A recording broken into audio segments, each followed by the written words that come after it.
5 ऐसे बड़े कारण मैं आपको दूँगा कि पाकिस्तान क्यों इतना डेस्परेट है कि यूएस से ईरान का जो युद्ध चल रहा है इसको रुकवाने के लिए। पहला कारण, पाकिस्तान के अंदर सेकंड लार्जेस्ट वर्ल्ड की शिया पॉपुलेशन रहती है। अगर शिया वहाँ के नाराज़ हुए तो कम्युनल रिवॉल्ट्स हो सकते हैं पाकिस्तान के अंदर, क्योंकि ईरान सबसे बड़ा देश है जहाँ पर शिया पॉपुलेशन एग्जिस्ट करती है फिलहाल वर्ल्ड में। दूसरा कारण, पाकिस्तान जो शेयर करता है अपनी बॉर्डर वो ईरान के साथ में 1000 किलोमीटर के आसपास करता है और दूसरी तरफ तालिबान के साथ में बॉर्डर करते हैं, यानी कि अफगानिस्तान के। और अगर दोनों ही कंट्रीज अनस्टेबल रहेंगी तो पाकिस्तान के अंदर अनस्टेबिलिटी आना और टेररिस्ट के अटैक्स होना एक आम बात बन जाएगा। तीसरा बड़ा कारण, पाकिस्तान के जो आर्मी चीफ है आसिम मुनीर, उन्होंने अपनी रैपो बिल्डअप किया हुआ है डोनाल्ड ट्रंप के साथ में। डोनाल्ड ट्रंप ने तो यहाँ तक बोला हुआ है कि ये मेरे फेवरेट आर्मी चीफ हैं। और पाकिस्तान के पीएम जो शहबाज शरीफ हैं, इनकी काफ़ी अच्छी बनती है ईरान के जो सुप्रीम लीडर है, प्रेसिडेंट है फिलहाल उनके साथ में, तो काफ़ी हद तक इनकी बातचीत फ़ोन पर होती रहती है। तो इसी के साथ ही पाकिस्तान इकलौता ऐसा कंट्री है जो कि सेंसिटिव इंफॉर्मेशन यूएस से और ईरान के बीच में मीडिएट कर सकता है।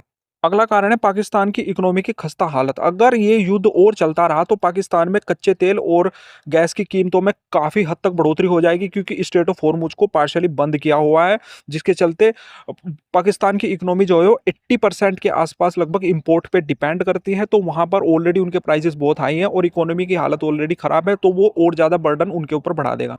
अगला कारण है सऊदी अरब के साथ में पाकिस्तान ने एक डिफेंस पैक्ट किया हुआ है, जिसके अंदर अगर एक दूसरे के ऊपर अटैक होता है तो वो दूसरे के ऊपर अटैक माना जाएगा।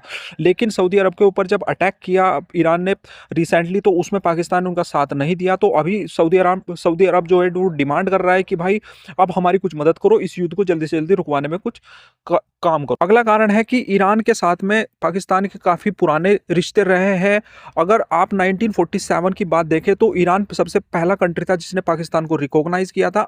आज की डेट में अगर आप देखेंगे तो यूएसए के अंदर पाकिस्तान की कोई एम्बेसी नहीं है। अगर वहां पर सिर्फ एक कॉन्सुलेट है, 1979 के बाद वो कॉन्सुलेट ही वहां पर वर्किंग कर रहा है। उस कॉन्सुलेट के अंदर एक सेक्शन आता है जो कि ईरान का है, जिसका नाम है इंटरेस्ट सेक्शन फॉर ईरान।